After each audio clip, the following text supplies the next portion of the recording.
Shalom Sobat YouTube, welcome back to my channel.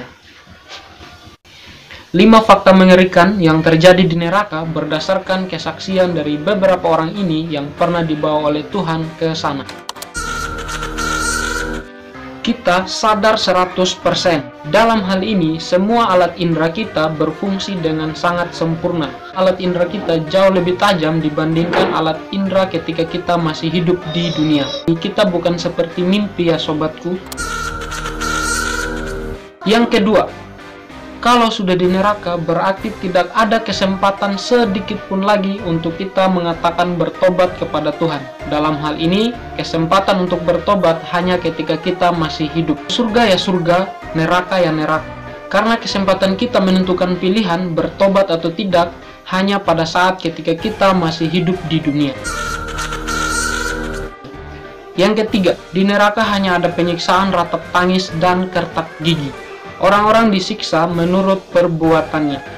Kalau dosa zina berarti ada bentuk hukuman yang spesifik. Dosa mencuri hukumannya spesifik.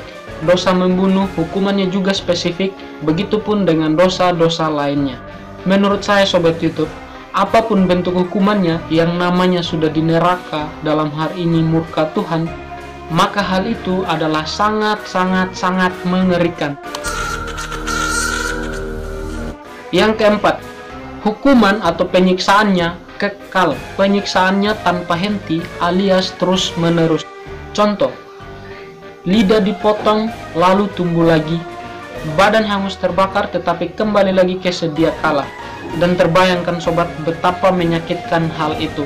Disayat pisau sedikit saja, tertusuk paku sedikit, kita sudah mengeluh sakitnya minta ampun. Apalagi di sana sobat, bisa dibayangkan betapa mengerikannya hal itu.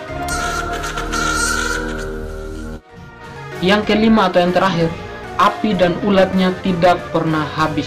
Dalam hal ini, api akan terus membakar, ulat dan cacing-cacingnya akan terus menggerogoti tubuh. 5 hal di atas adalah fakta yang saya rangkum berdasarkan kesaksian dari beberapa orang yang pernah dibawa Tuhan ke sana. Tentunya dengan sebuah tujuan atau misi. Apa misi atau tujuannya? Yang pertama, agar kita yang hidup dalam dosa lekas bertobat dari dosa-dosa kita. Tujuan yang kedua, saya awali dengan ayat ini. Yohanes 14 ayat 6, kata Yesus kepadanya, Akulah jalan dan kebenaran dan hidup. Tidak ada seorang pun yang datang kepada Bapa kalau tidak melalui aku. Kisah Para Rasul 4 ayat 12. Dan keselamatan tidak ada di dalam siapapun juga selain di dalam Dia, sebab di bawah kolong langit ini tidak ada nama lain yang diberikan kepada manusia yang olehnya kita dapat diselamatkan. Jadi inti dan poin dari semuanya itu apa sobat? Tuhan Yesuslah jalan dan kebenaran dan hidup. Oleh karena itu, terimalah Dia sebagai Tuhan dan Juru Selamat pribadimu. Itu bukan perintah saya atau ajakan saya, tetapi ajakan Juru Selamat berdasarkan firman Tuhan dalam Alkitab. Tapi bagaimana dengan pertanyaan ini? Bagaimana bisa saya percaya Yesus kalau orang-orang yang percaya Tuhan saja atau bahkan hamba-hamba Tuhan itu sendiri ada juga yang di neraka? Bro dan sis, percaya Tuhan Yesus bukan hanya melalui mulut tetapi juga perbuatan. Karena iman tanpa perbuatan hakikatnya adalah mati. Kan bisa saja orang tersebut atau saya sendiri bahkan mengatakan percaya Tuhan Yesus tetapi masih menyimpan dosa-dosa. Itu sama saja nol. Oleh karena itu, percaya Yesus berarti sudah sepatutnya kita juga melakukan apa yang menjadi kehendaknya. Bagi saudara-saudara seiman, tentunya hal ini akan menjadi penghiburan bahkan penguatan.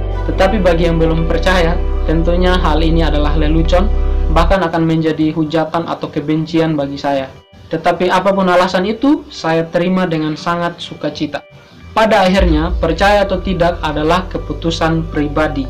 Silahkan memilih, silahkan menentukan, karena pada akhirnya waktu yang akan menjawab. Oke Sobat YouTube? Sobat YouTube, terima kasih sudah menonton video ini. Semoga bermanfaat. Kurang dan lebihnya saya mohon maaf. Tuhan Yesus memberkati.